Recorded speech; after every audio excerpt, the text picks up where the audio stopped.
Hello,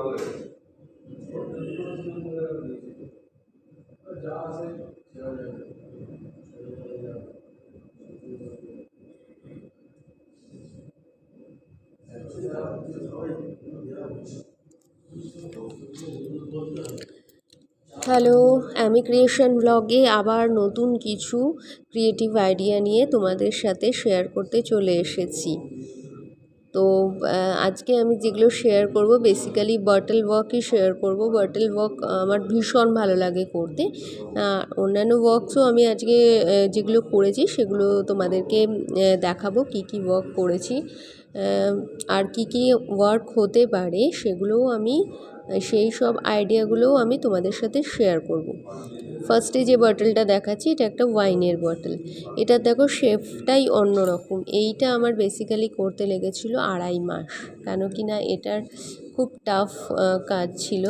আমি base colour দিয়ে তারপর এটাকে সমানভাবে স্কেল দিয়ে এঁকে এঁকে আমাকে এটা করতে হয়েছে। তারপরে আমি লাস্টে এটা পুঁথির কাজ করেছিলাম। তো এটা খুব টাফ ওয়ার্ক ছিল, আমার 2.5 মাস লেগেছিল এটা করতে আমার। তোমরাও চাইলে এরকম বাটল ওয়ার্ক করতে পারো। এবার যেটা দেখাবো সেটা হচ্ছে একটা কফির বটল। তোমরা দেখতেই পাচ্ছ বটলটা কফির বটল। তো এটাকেও আমি ফার্স্টে একটা বেস কালার মেরে নিয়েছিলাম। আমি যেটা করি বেস কালার মেরে নিয়ে আমি একদিন শুকোনোর জন্য ওয়েট করি। তারপরে দেখো এটাকে আমি ইয়েলোইশ কালার করে তারপরে এটাকে আমি আমার ক্রাফটিংয়ের কিছু কিছু ড্রয়িং এর ওপর করেছি। আর মুখের কাজটাকে একটু গ্রেনিশ করে দিয়েছি একটু অন্যরকম লাগার জন্য। তো এরপরে যেটা দেখাচ্ছি তোমাদেরকে এটাও একটা বাটল ওয়ার্ক। এটার শেপটা মোটামুটি ঠিকঠাকই ছিল, মানে এটা করতে আমার বেশি সময় লাগেনি, 1 সপ্তাহের মধ্যে আমি এটা কমপ্লিট করে দিয়েছিলাম।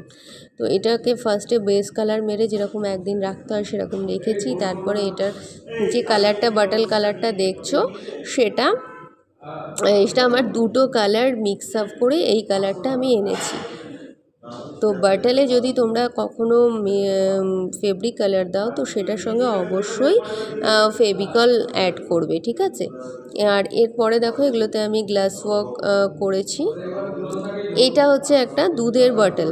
তো দুধের বটলটা এটা আমার ফার্স্ট গ্লাস ওয়ার্ক ছিল, যেটা দিয়ে আমি ট্রাই করছিলাম যে আমি করতে পারি কি না। তো এটাকে আমি ফার্স্টে বেস কালার দিয়েছিলাম, কিন্তু এটাকে আমি একদিন রাখিনি। এই যে প্রথম কোনো কাজ শিখতে গেলে একটু ভুল না হলে তো হয় না। তো তার কারণে এটা ফার্স্টে একদিন রাখা দরকার ছিল এবং সেটা আমি রাখিনি।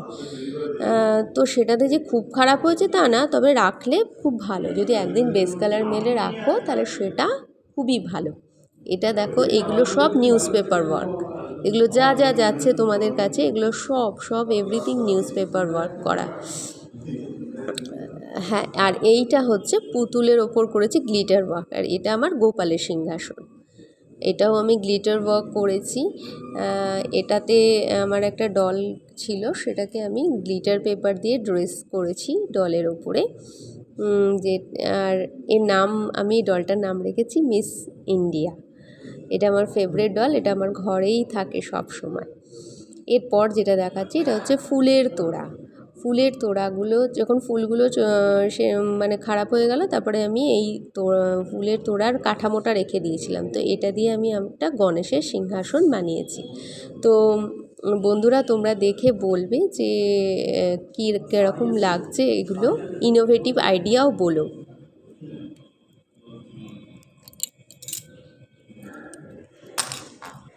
হ্যালো বন্ধুরা, এটা যেটা করেছি আমি এটা টোটালি স্টেরিওর ওপর করেছি। স্টেরিওর ওপরে তোমরা কি বুঝতে পারছো, এই যে কভারটা আছে এটা কিন্তু টিস্যু পেপারের কভার আছে। এবার টিস্যু পেপারের কভার দেওয়ার পরে যেটা করেছি সেটা হচ্ছে এই যে এইগুলো হচ্ছে আমার ক্লের কাজ আছে। এগুলো সব এটা দেখছেন এগুলো এভরিথিং সব ক্লের কাজ আছে। ক্লের কাজ করেছি। এটাতে যেটা দেখছেন এই পাখিটা, এটা ক্লের কাজ, এটা ক্লের কাজ। এই ফুল পাতা যেগুলো দেখছেন সেগুলো ক্লের কাজ। আবার যে এইগুলো দেখছেন এগুলো হচ্ছে প্লাস্টিকের, এগুলো প্লাস্টিকের আছে। হ্যাঁ, এবার যেটা দেখাচ্ছি এই যে কালারটা, এই কালারটা আমি মিক্স আপ করে করেছি। আমি যে কোনো কালার আমি ফেব্রিকের দুটো তিনটে কালার মিক্সড করে একটা নিউ কালার ইনভেনশন করি, এবং সেটা আমি সবসময় করি। আর সেই কালারটাই আমি এখানে করেছি। এরপর যেটা দেখাবো, এইগুলো ক্লে নয়, এগুলো হচ্ছে স্টোন। এই স্টোনগুলোকে আমি কালার করেছি, ঠিক আছে। আর এটা যেটা দেখছো, এগুলো স্টেরিও প্লান্ট, এগুলো স্টেরিও কেটে বসানো হয়েছে। এই যে কভারটা দেখছো, এটাও স্টেরিও কেটে বসানো হয়েছে। আর এর ভিতরে যে কালারটা দেখছো, এই কালারটাও আমার বানানো কালার। সবকটাই যেগুলো যেগুলো দেখছো সবকটাই আমার বানানো কালার আছে। তো বন্ধুরা, কেমন লাগছে একটু আমাকে জানিও।